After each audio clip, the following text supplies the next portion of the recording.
Good evening, everyone. Welcome back. Welcome to the Junglebooster online session. We're talking all things Amazon FBA this week. Before my page kicks off, my own voice in weird echo. There we go. All right, so my name is Nathan. Welcome back to lesson 4 of 7. This is your listing. So how to get your first product up onto Amazon.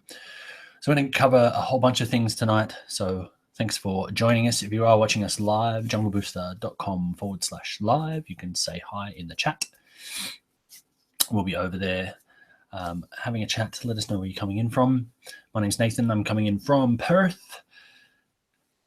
We are getting very excited down here in Australia as Amazon is talking about launching very soon their Amazon FBA program, physical products for sale on amazon.com.au.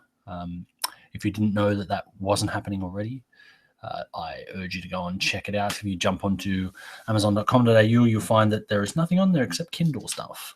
That is because their physical products aren't actually rolled out there yet. So we're very excited to be hearing the news that they are looking at launching amazon.com.au as a physical products business towards the end of this year. So very exciting.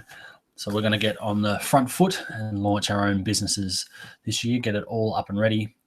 So we're going through how to launch your business on Amazon, how to get your products up there, how to work out what's selling, what you should sell, what you shouldn't sell, how to sell it, how to do all of that sort of stuff in these sessions. So we meet every Tuesday night, same time, same channel.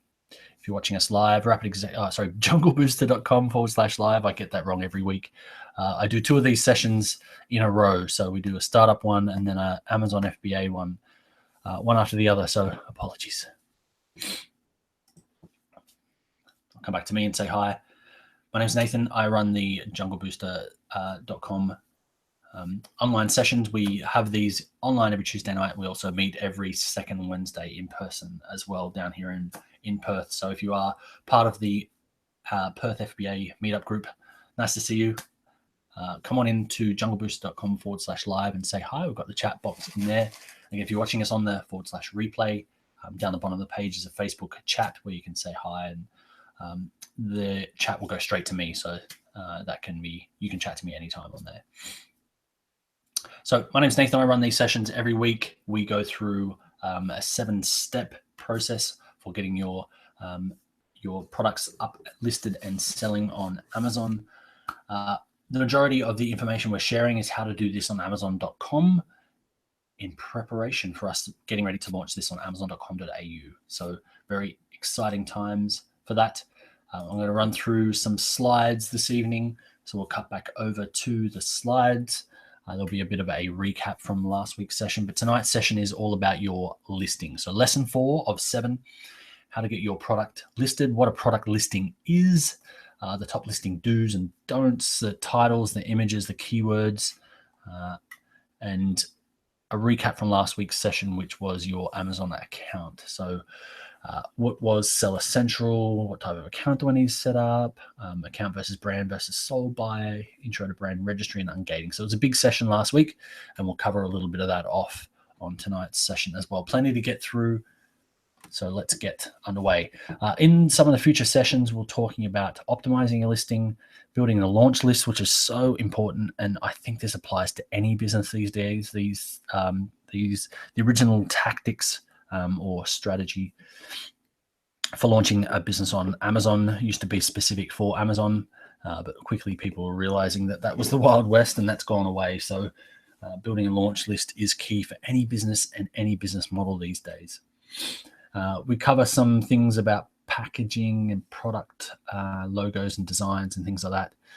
Managing your shipments to FBA, that's getting things into Amazon's warehouse, ready for them to sell for you, and how to launch to actual sales.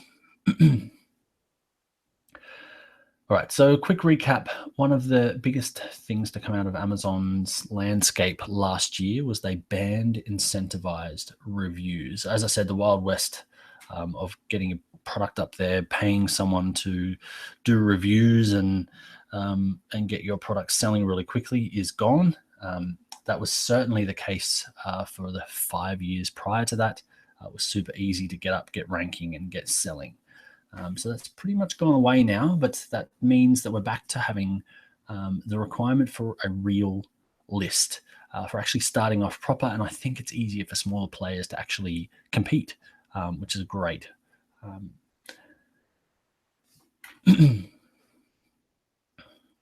Right, now, having said that, I always recommend that we start with our why, because all of these types of things, the landscape changing, you are playing in Amazon's playground, so they can change the rules on us anytime, and that's not happening to us, it's happening around us. So as business owners and business runners, we need to be the ones that are adapting or dying. Because trust me, if you do what you love, you'll never work a day in your life, but I can tell you everything does become a job at the end of the day. All right, so a quick recap on me. I have started my Amazon journey in 2015. I had really do much for quite some time, and it wasn't until I don't usually do New Year's resolutions, but I definitely like to come up with a word for the year, and my word for 2016 was focus. So what I did was focus on my Amazon brand in 2016, and it certainly worked for me. I just went through my first full Q4, which is quarter four, the big Christmas sales period, and I sold out of all my products, which is awesome. Awesome, scary, fun, excellent. What I was waiting for, what I was hoping for, and more. So it was great fun. But that's what comes from having focus. Now, if you are new to this FBA game, if you don't know what FBA actually is, that is fulfillment by Amazon. And what that means is your product would normally have to be warehoused. You'll need your own e-commerce store. You need to take those orders, pack them, ship them off to customers, and then obviously send them tracking details and all that sort of stuff. So in the FBA world, you're finding your product and you're sending it across to Amazon's warehouses. Pretty much everything from there on is handled by Amazon. So they'll warehouse it.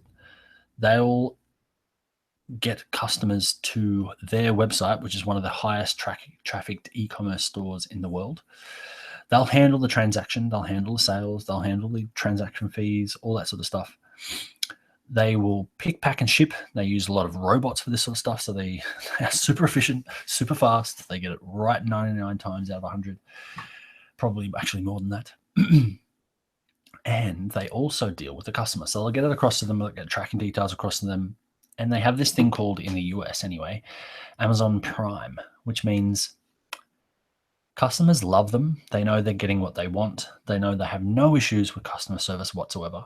And Amazon actually deal with the customer service for you up front, the first line of support. So if a customer is missing their product, they're missing their order, they want to follow up where it's coming from, they're having issues, it gets smashed in transit, all that sort of stuff, Amazon deal with that and they cope with that and they actually take that on for you. But this Amazon Prime is just epic. People pay a fee. They get a whole bunch of things like free equivalents of Netflix and music and all that sort of streaming and all that sort of stuff paid on their account. But they also get access to free 2-day shipping anywhere in the country, which is epic.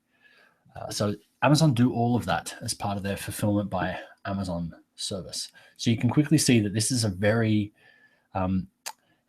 hands-on up front, hands-off for the rest of the sales lifecycle type business. So it's very attractive to people looking for entrepreneurial ventures.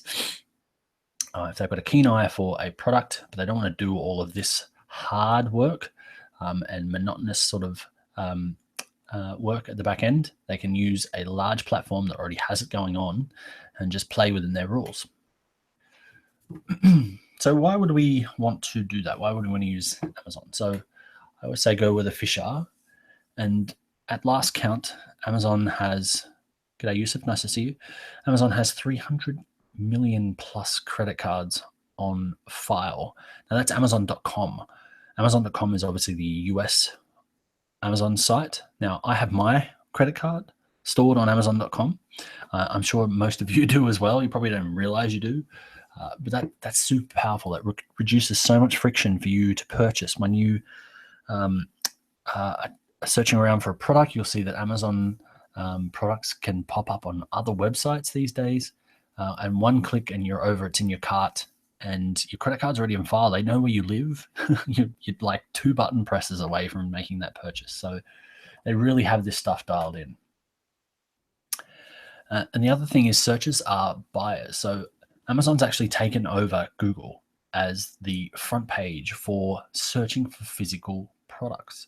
So when people go to find out about a product these days, they don't go to Google, they go to Amazon because they want to see all those product reviews. They want to see what's selling, what's popular, what people think about this product.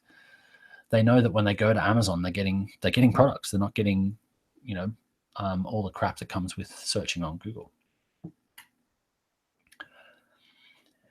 Let's future pace a little bit. What happens at the end of this game? So if you are building an Amazon brand on the Amazon platform, obviously we're jumping in now because there's a new opportunity. Amazon is coming down under, so there'll definitely be a gold rush as people clamor. The retail giants try and either buck the trend or pretend it's not happening and right out from under their noses, all of us small-time entrepreneurs who are aware of this opportunity and are risk takers and opportunity takers can see that this is happening. We can take the rug out from underneath them. So it's coming down under. And there's an article here from, I think it's Entrepreneur Magazine or entrepreneur.com. In 2016, Amazon businesses were being snapped up at a crazy rate because large businesses, venture funds, just saw them as great cash engines. These things are turning around really great revenue consistently, and it's a trusted platform. So they know it's not going to go away. So that's a potential exit strategy as well if you're looking at getting into this business and potentially getting out. Now, the framework we follow for these sessions, we run these, as I said, we run these sessions every Tuesday night, same time, same channel. We run through pretty much the same as the rapid startup sessions that we run prior to this in the other session as well. So if you are interested in launching your business, not just on Amazon, rapidexecutive.com/webinar to jump on to the other sessions as well, where we're following the 7-day startup to getting you 0 to launch in 7 days. But we've adapted that to the 7 steps to launching your business and brand on Amazon as well. So day 1 or lesson 1, product research. Then we jump into finding a supplier and samples. Day 3 is last week's creating a seller account. We also looked a little bit in logos and things like that as well. Day 4, session 4, this is today. We're talking about your listing, creating your product on Amazon. We get into some keyword research and review list. We talk about sales and margins on day 6, and then day 7 is the promotional blast and actually going live with your listing and hopefully with your sales as well. All right, so let's get into it. It all starts with a keyword. So Amazon is keyword-driven sales, and they are interested in conversion rates of people searching for and then completing a sale based on a word they've typed in. So if you type in a keyword and you purchase the number 1 product for that, you're guaranteed that product is going to stick at number 1. Even if it's not directly related, if it's being purchased using those words, then Amazon attributes that sale to those words, and it keeps it up there for other people because it knows that people are buying that based on that. So it wants to put the same products in front of people who are searching for the same thing. Pretty straightforward. So we can use that knowledge to our benefit. So we can jump on to simple tools like Merchant Words, which is a freebie, and actually get an understanding of the potential market out there for the types of keywords that we're looking for. So a simple one, like I've jumped on here and typed in stainless steel. You can see that the depth of the market's quite big. So there's 35,000 types of keywords. So I guess synonyms and things like that for stainless steel. You'll see stainless steel itself has almost 1 million searches a month. So crazy market for something as simple as stainless steel. To put that into real terms and real numbers, if I type in stainless steel, I get almost 10 million results for actual products, which is crazy. 10 million products come back for the word stainless steel. I know it's a very broad word, but I want to give you an indication of the types of things. So you've got everything from crazy cartoon rings, stainless steel cubic zirconia inlay satin finished promise rings for $8 to 12-piece stainless steel cookware set to stainless steel wipes. And this one up here is actually a rubbish bin, but it's a sponsored product. So this first one is an ad, basically. So someone's paying for that keyword, which is crazy. They're paying for a keyword that has them in front of 9 million results. Good luck, guys. Anyway, so what is this in real numbers?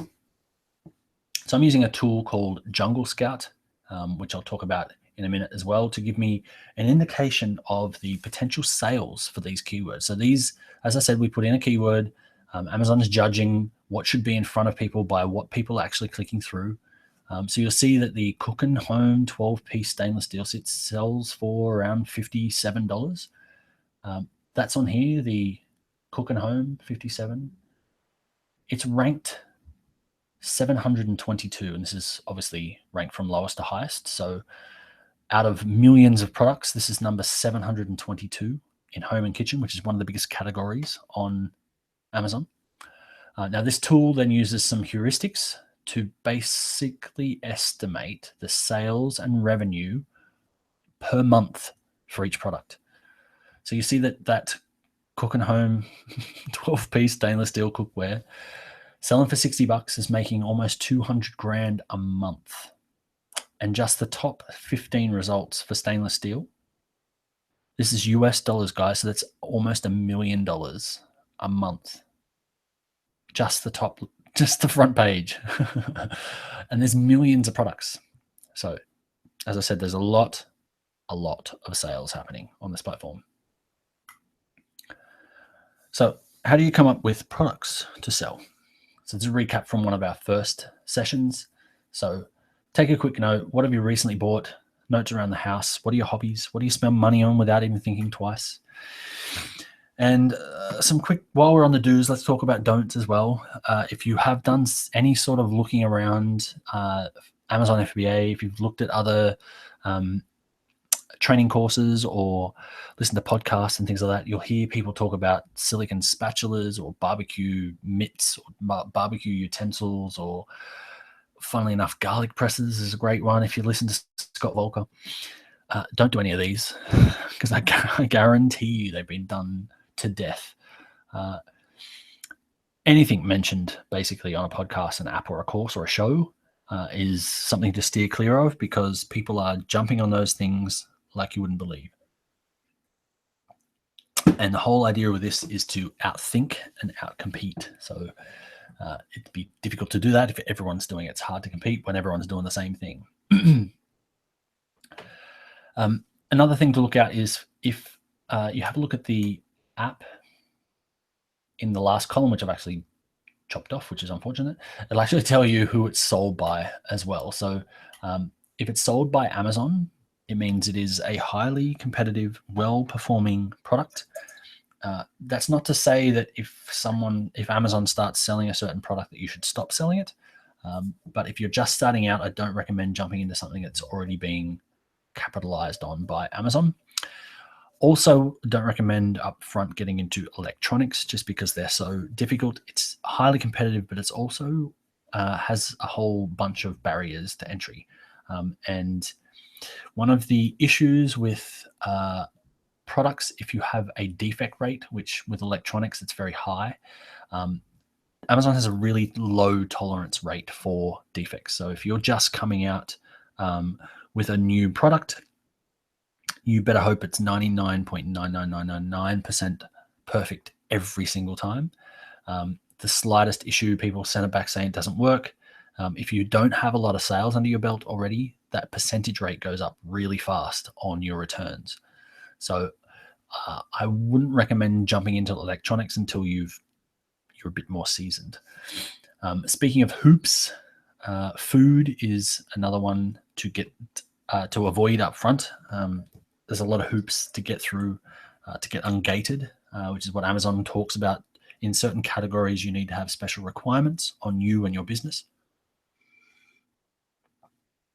So I recommend steering clear of food up front as well. All right, 2 more tips. I know I've got you probably excited with those numbers, but let's have a quick look a little bit deeper into the numbers themselves. So have a look at your product. We grabbed that stainless steel cookware, jumped onto google.com/trends, typed in stainless steel cookware, and you'll see that it's a very choppy search term in Google search in trends.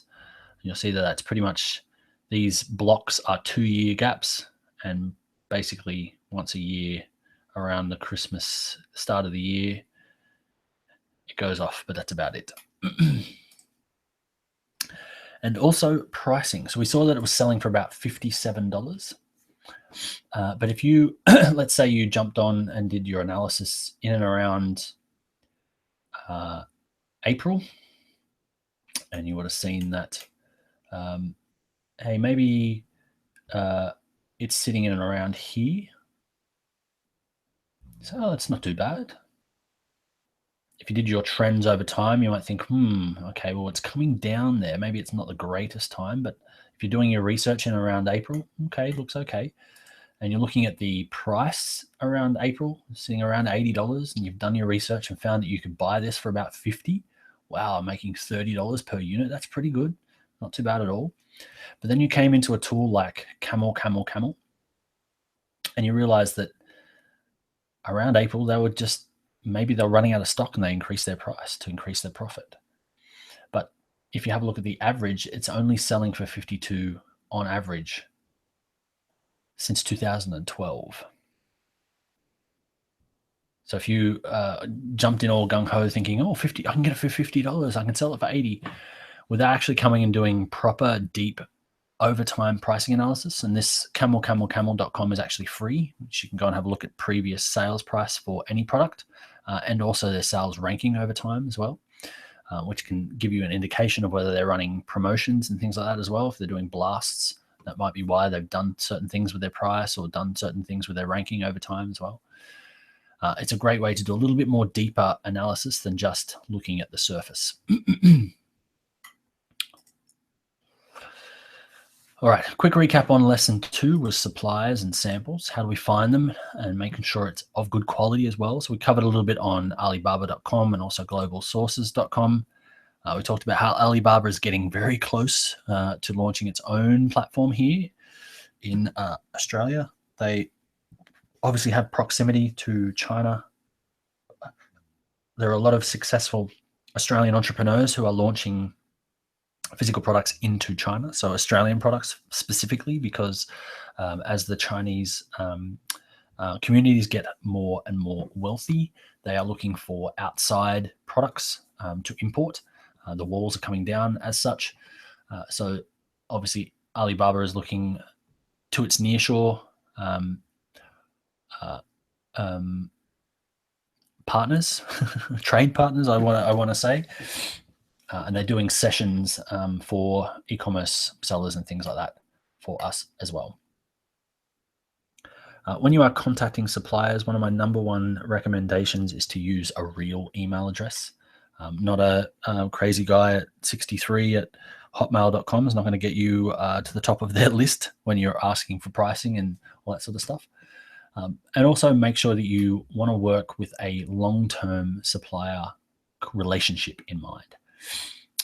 Some ticks when you're looking on Alibaba. Guys, all these notes, I am flying through this tonight because these are recaps from the previous sessions. All these notes are available on junglebooster.com/live. If you're watching on the replay, junglebooster.com/replay. And you can grab all these notes just by clicking the blue download button. It gives you a PDF with all of these in there. So you can go back to have a look at these afterwards. As I said, build a real relationship. Make sure you're the buyer of the company, not the owner. It's not usual for an owner to reach out to a supplier. It's more the buyer. So just some words of wisdom there. You definitely need to pay for your samples. Asking for MOQ up front is a surefire way of getting you put straight into the spam box as well. Having said that, MOQ doesn't always mean MOQ. What does MOQ mean? I hear you ask. Minimum order quantity. So this is just an indication of what typically you're looking at to get in the game with a purchase for these products. I've grabbed an example from our previous look. So the 12-piece stainless steel cookware. I think this is a 9-piece one. Sells between $10 and $100 a set. Now I can tell you if you grab 200 sets, you're going to be looking at around $100 a set. It's probably a better tri-ply. It's probably a better quality than the one that was selling on there, but that's an indication. If you can get them down to $10 a set, it's an indication of what these guys are really making on their sales on Amazon as well. So it's pretty awesome. All right, a faster way of going through the ideation and samples phase is to actually go straight in to sales. So you can go onto AliExpress, which is like the front page e-commerce version of Alibaba. We can actually purchase small units, 1 to 10 to 100 units of a product directly. I've seen some people be successful with the $500 challenge and basically flipping stuff from AliExpress straight on Amazon. It's more geared at so the wholesale end of the planet. So the margins aren't as great on here, but you can pretty much get up and running pretty fast and test out a product.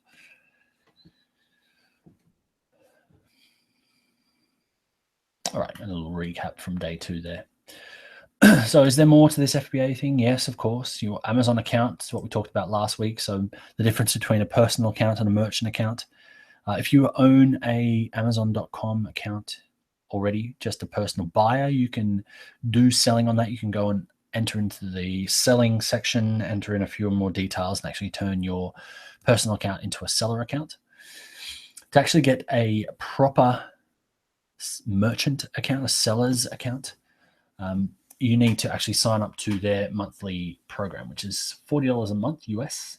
So it's not cheap, but it does allow you to have multiple brands. It does give you lower sales fees as well when you do make purchases and sales. And it gives you access to other tools in the merchant account like pay-per-click.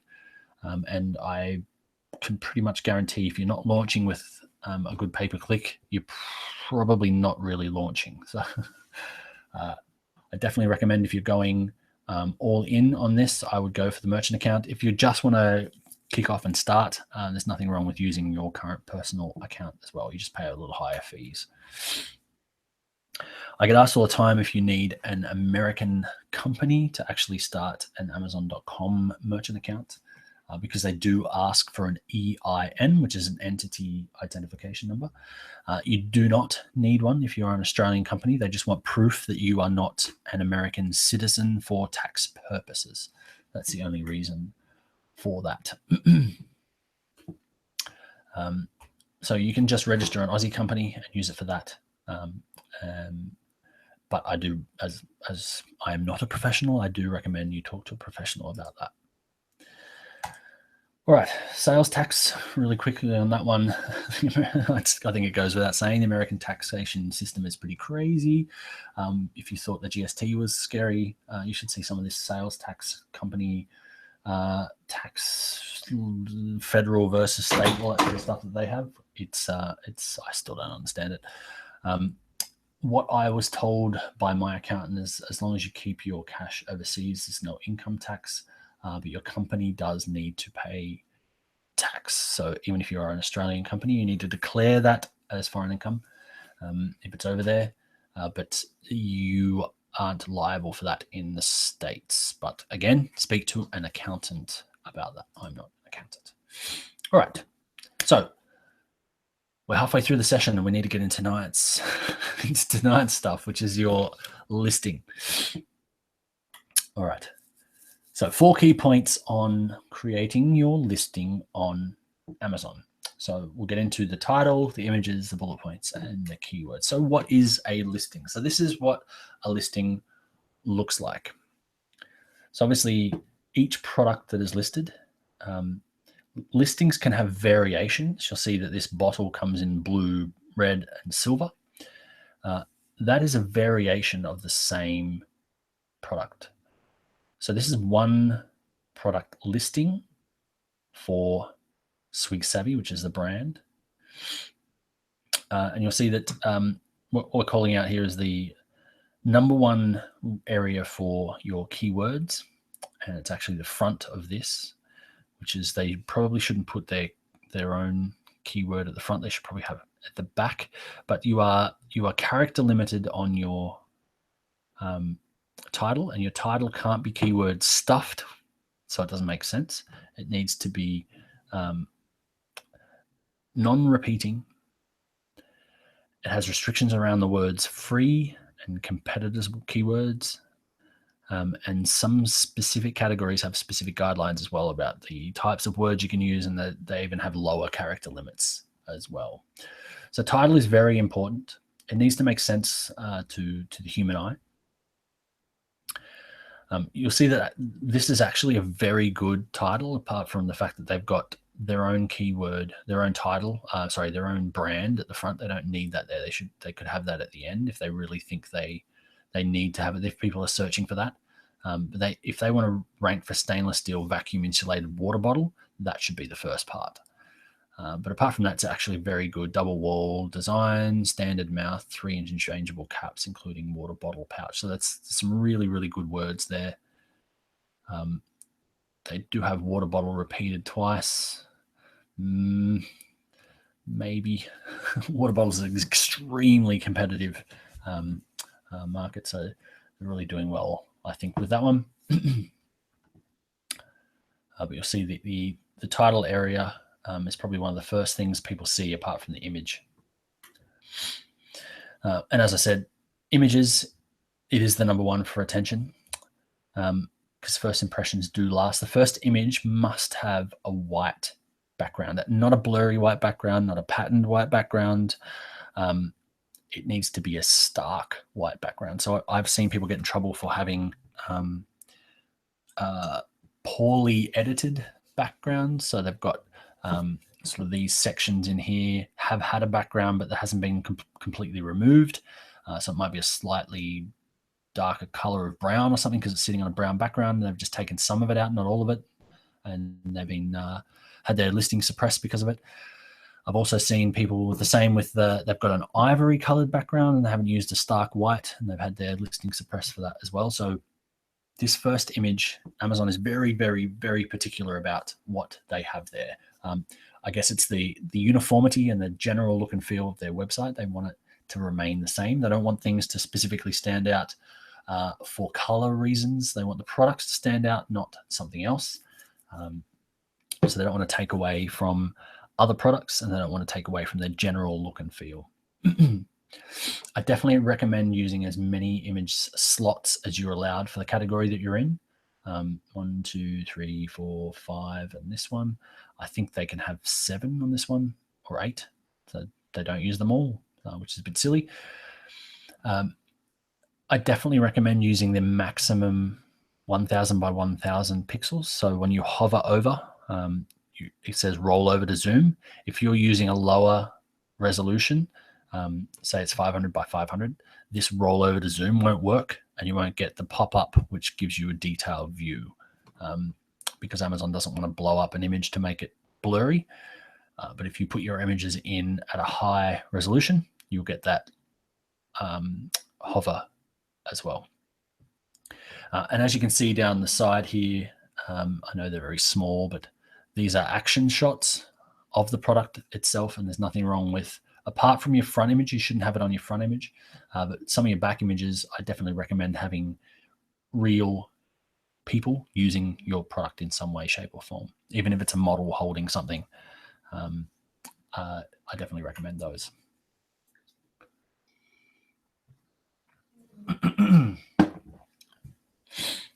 Right, the next section is the bullet points. So secondary to the keywords that you can put in your title, you can have keywords also in your bullet points. So this shows up, I guess, above the fold on the individual listings. These keywords aren't listed on the homepage, on the product search listings, only in the actual product listing itself. You can repeat your keywords inside the listings. I have heard conflicting evidence that you are allowed to use bolding in here and break codes to code it up. You can have up to 5 bullet points in here, but the number one thing I recommend here is to make sure that these are features and not just benefits and not just features.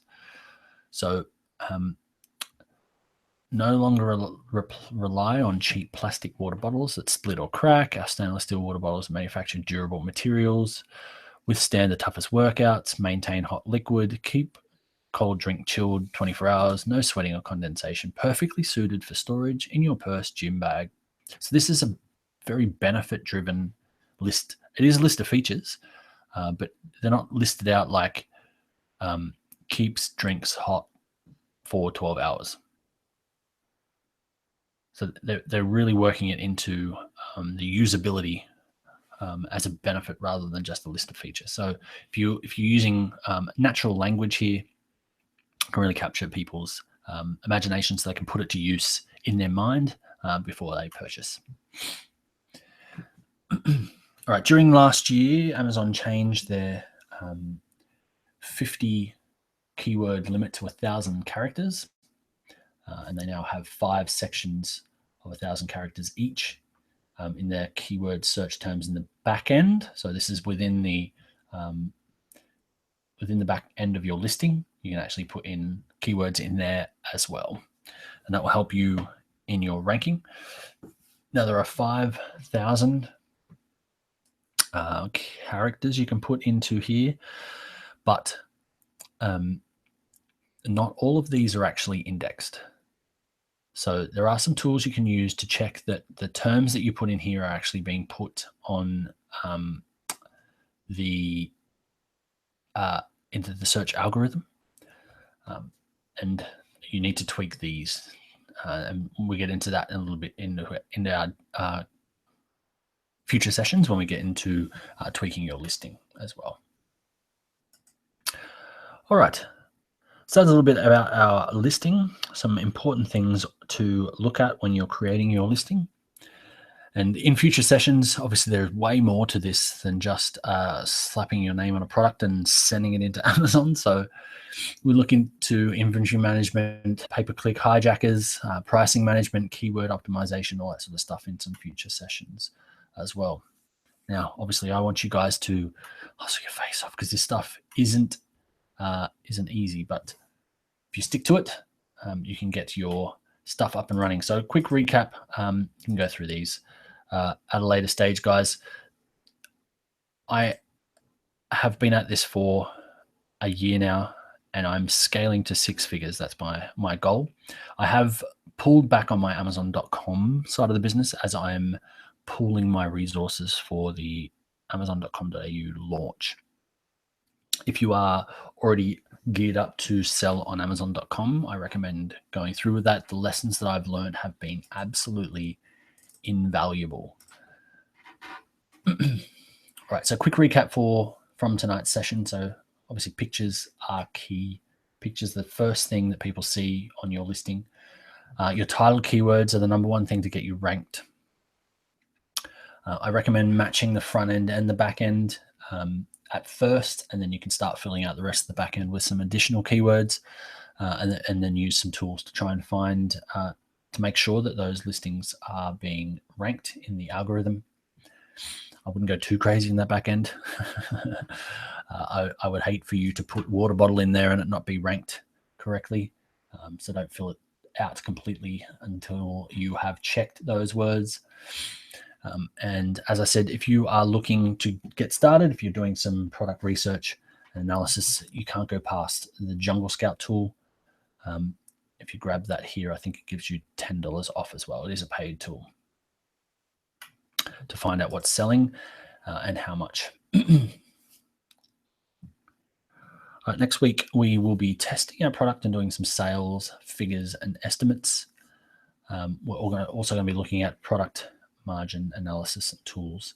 We're going to look at starting our launch list as well. Right, if you are just getting started, if you want to launch your product sooner, and as I said a few times already, we need to be creating a launch list. There's no such thing as buying reviews anymore, and if Amazon catches you doing that, you'll quickly find yourself without an account. And I've put this product or system together, I should call, to do exactly that. So I'm using this system to create launch lists for all of my up and coming products. Effectively, you can use this to even sell and get paid for selling your competitors' products as well. So what is it? It's a simple landing page system that we've put together for a product. So you grab, basically the system comes with all of these templates. You implement these templates and change the image or video on this side and the wording.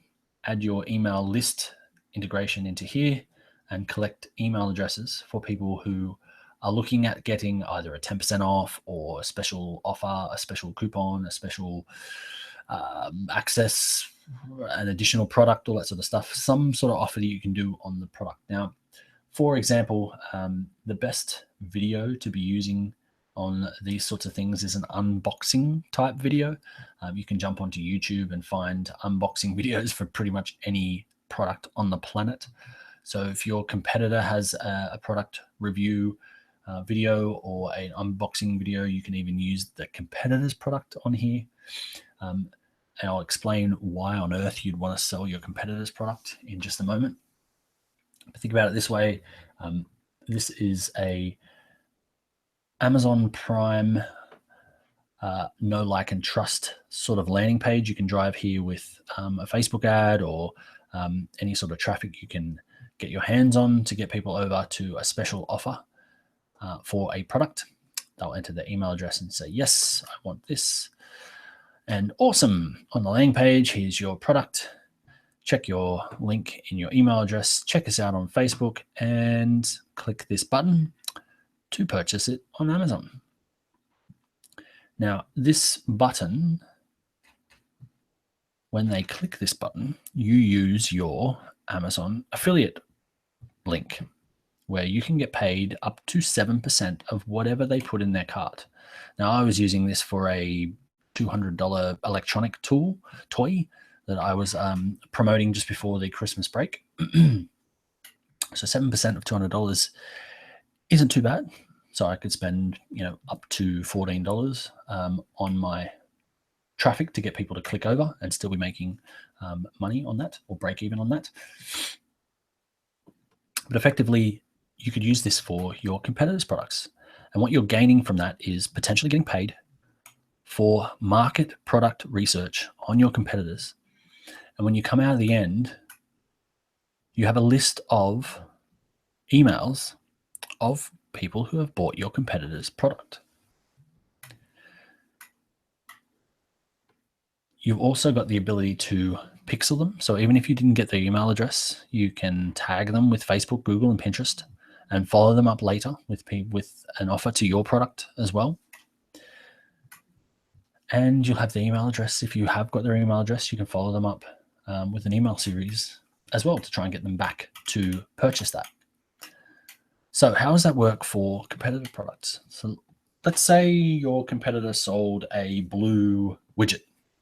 It was 3 inches long, and after doing your product research, you found that all the 3-star reviews on Amazon said, I really wish they come out with a 4-inch purple one. I really don't like the length of this blue one. My favorite color is purple. I wish I had a purple one. I don't like how short this is. That sort of thing. If you ended up with a few hundred, a few thousand email addresses from people who have bought the blue 3-inch widget. Then you emailed those 4,000 people with a picture of your 4-inch purple widget that you brought to market, saying, finally, I can now get the longer version in everyone's favorite color, purple. Do you think some of those people, even if they're your competitors' customers, would come back and buy that? I think so too. So it's a really, really, really cool system you can use for any product. You can even sell your competitors' products. So how much would all these sort of systems cost? So you can get the 3-page website, includes the privacy policy as well for running Facebook ads too, or Google ads. They want you to have a privacy policy on there. It's fully hosted, fast, reliable, mobile responsive, all that sort of stuff. You'll get the email list integration follow-up, email templates that I've used on mine to get people over to repurchase that product. You'll also get a quick session with me to explore this opportunity, expert session with me as well. And if you even have an existing website or blog, we'll install it on there for you as well. We'll even give you your first month of ClickFunnels, which is the tool we're using to launch this for you for free. Now, normally these sorts of things could cost you more than $4,000, but watchers of tonight's session gets it for a one-time only at $497. It's like a tenth of the price. I love these tools, man. They are so easy to get up and running. Really excellent tools. Really great way of launching your product and building that launch list to get your product up and running. All right, so if you need help with any of this, guys, you can reach out to me.